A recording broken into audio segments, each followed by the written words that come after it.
So what I'll do is, I'll listen for all the stupid things people say at the beginning, and then I'll just slice off that beginning part. And then I can chop out slices. So like if I have to say somebody's name, then I'll just take out a slice of the video so I'll upload it. Like this part right What here. editor do you use? Well, for slicing stuff out, I can use the YouTube editor. For putting in pictures and stuff, I use WeVideo. It's a website. You go on there and edit. All right, so what are we doing? Finding formula using charges.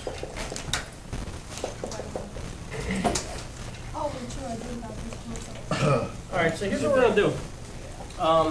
We're going to do the exact same thing we did 2 days ago. We're going to do the same thing we did 2 days ago, but we're going to do it using charges this time. Before we did it using valence electrons, now we're going to do the same thing using charges. And the reason we are doing this is that we can't do everything with valence electrons. Down the line, we're going to have to use charge for certain situations. So that's why we're learning a second way to do the same thing. All right, so this will be, what am I going to do here? One thing you need to know, ionic compounds have 0 charge. So they're made up of ions, which have a charge, obviously, that's what ions are, but the total charge adds up to 0. So you'll have pluses and minuses, they have to cancel each other out. And that's what's going to help us figure out the formula. So let's look at the situation. Let's say we're going to have potassium, and it's going to react with oxygen. Okay. And the question is, what's the formula going to be?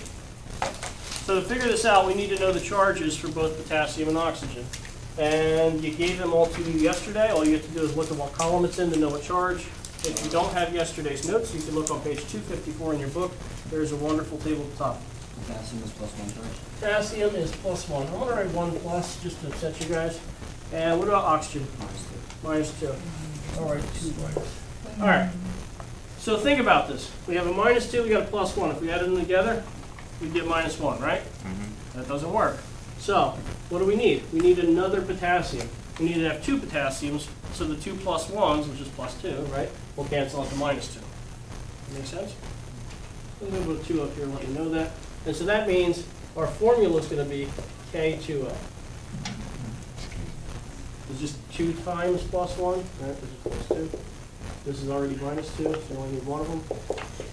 Those 2 add up to 0. The charges have to add up to 0. All right, let's do another one. So when it's H2O, does that mean like it's hydrogen, like 2 of them? So if that were ionic, then it would be like hydrogen's each +1 and oxygen's -2. Not ionic though, so it's a slightly different situation. Because remember, hydrogen and oxygen are both non-metals. All right, let's do I don't know, sodium and fluorine. What's the charge of a sodium ion? 1 plus 1, whatever you want to call it. And fluorine? Yeah. And since it's negative, I should call it fluoride. All right. So they have the same, right? I mean, the absolute value is the same, so they cancel each other out. So we only need one of each. 1 sodium, 1 fluorine. So sodium fluoride is just NaF. We don't need any numbers. There's ones, right? We don't put ones in front of things. That'd be silly. All right. Now, what if we had, let's do aluminum and fluorine. Aluminum's +3. And fluorine, we already said, is -1. Am I going too fast? No. So how many aluminums and how many fluorines do we need? We need 2. 2 more, actually, right? We need 3 total, 3 fluorines, and just 1 aluminum. So 1 aluminum, 3 fluorines. 3. We're multiplying, right? So, it's okay. How many people are getting this so far? Okay. Somebody's going to raise their hand because they want to be embarrassed. All right, let's do magnesium plus. So we're going to start doing that after a while, and that doesn't help me. Magnesium plus bromine. +2. +2.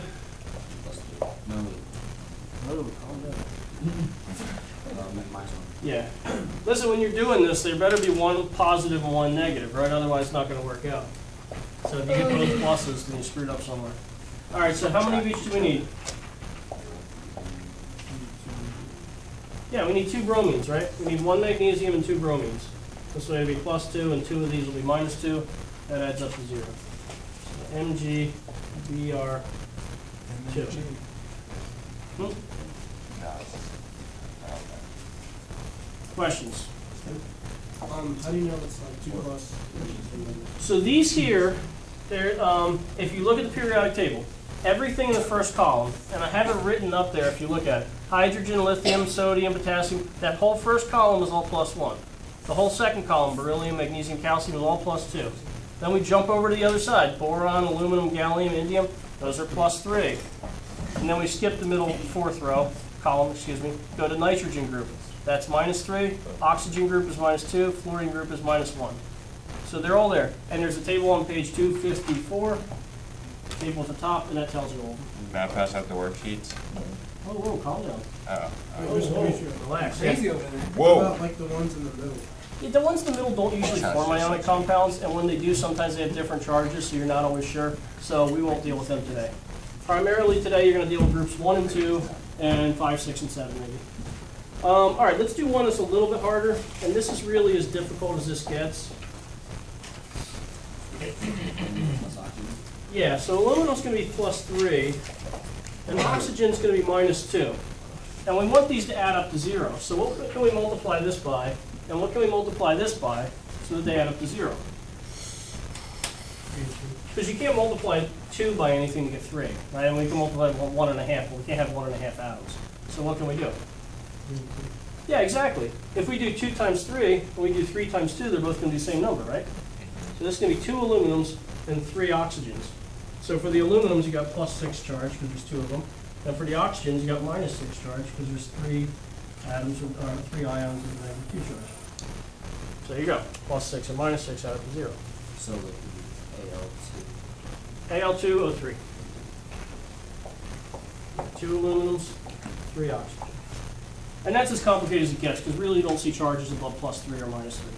So that's pretty much it. Questions? Can we do one more like that? Sure. We can switch it and make it -3 and +2. We could do arsenic and strontium.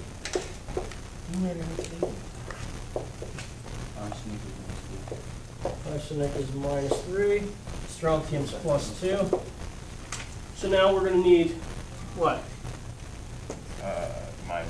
3. Yeah, we're going to need 3 strontiums and 2 arsenics. So it'd be +6 and -6. 2, All right. 3. So it'd be SR3AS2, which would be called strontium arsenide. Remember, anytime it's negative, we change the ending to ID. All right. You'll notice most of the time, what you can do is you can take the thing that's up here and put it over there, and you can take the one that's here and put it over there, and you get a 3 and a 2. Usually you can do that. There's occasions where you can't. All right. I should show you where you can't, shouldn't I? Yeah, all right. Let me show you one example where this little switch method doesn't work. This will take 2 seconds. I know. So let's say we have calcium and oxygen.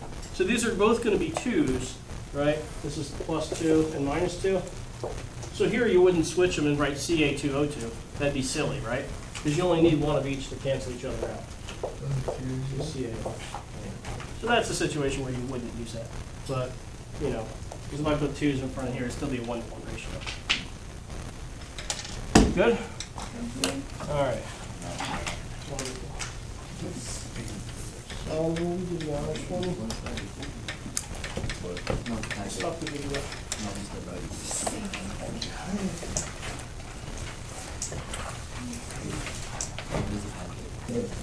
You know, when I first started